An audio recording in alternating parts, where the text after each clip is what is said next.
Good day, Ma'am Catherine, and to all our classmates in this certain subject.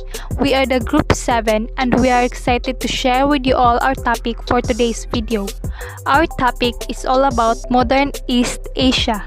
Okay, so when we say Asia or East Asia, what automatically comes to our mind? Okay, so the first thing that will come to our mind is the countries that belongs to it, like China, South Korea, and Japan. The purpose of this topic is to explore how China, Japan, and Korea transformed from powerful civilizations into modern nations through increasing regional and global interactions. This topic will introduce the political, cultural, and economic structures of three major civilizations, which we will study how these civilizations struggle to preserve or regain their independence and establish their own national identities in a rapidly changing modern world. So what is modern East Asia?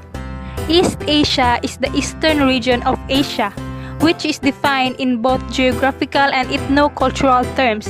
While the modern states of East Asia include Japan, China, Mongolia, North Korea, South Korea, and Taiwan. So China, Korea, and Japan, these three major East Asian countries, has been deeply intertwined with one another, whether politically or culturally. It goes without saying that the close connection among the three countries continues today. But each country's modern fate in the 19th to 20th centuries were anything but similar. China, which had long been the center of East Asian world, had to experience a century-long humiliation of foreign interventions before it finally became a socialist country.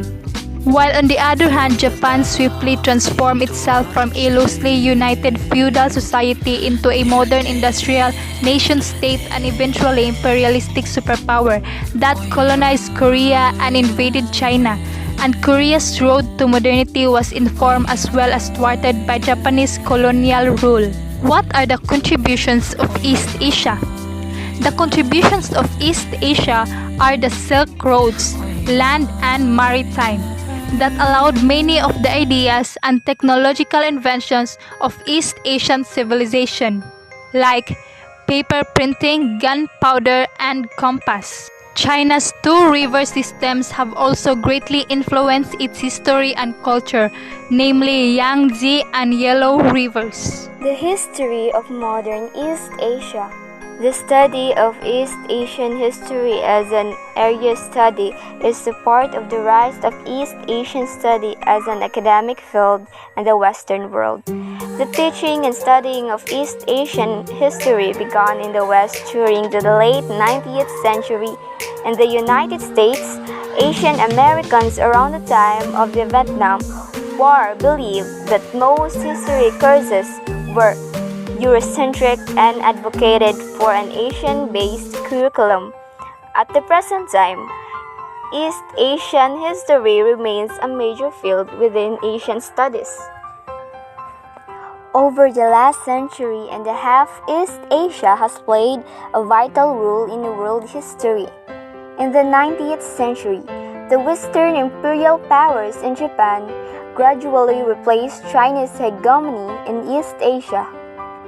Ancient East Asia was economically dominated by three states known today as China, Japan, and Korea. These three ancient states traded abundant raw materials and high-quality manufactured goods, exchanged cultural ideas and practices, and had military conflicts with each other throughout the centuries. First, we have the China. For much of East Asia history, China was the largest and most advanced economy in the region and globally as a whole. Historically, from the 1st until the 19th century, China was one of the leading global economic powers for most of the 2 millennia. The history of trade in East Asia was largely shaped by the history of trade with the ancient China. During the Han Dynasty, China gradually became the largest economy in the ancient world. Next country is Japan.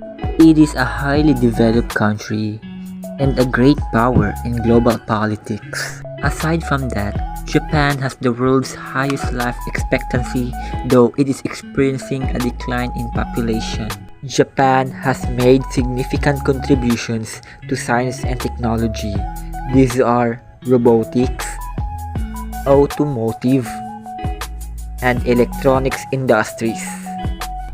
Ancient coinage and money was introduced to Japan about 500 years ago during early Han Dynasty.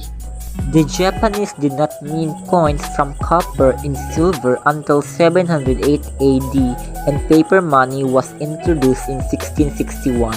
During the Yayoi period, Japan engaged in intensive agriculture in paddy fields, which introduced from southern China via the Ryukyu Islands, which developed a manorial feudal economy similar to that of medieval Europe. And let's proceed to Korea. North and South Korea share a border, a language, and over 1,000 years of history as one united Korea. In ancient times, Korea served as a cultural and economic bridge between China and Japan. Ancient Korea maintained close cultural, economic, and political ties to the various succeeding Chinese dynasties, although there were significant periods of conflict between the two areas. China was also Korea's maritime partner, having a long history dating back thousands of years when ancient Korea commenced trade with ancient China through the Shandong province and through the Yellow Sea Road. Moreover, its archipelago neighbor Japan was another ancient East Asian trading partner that was also involved in Korean economic and cultural change. And I think that's all. Thank you for watching.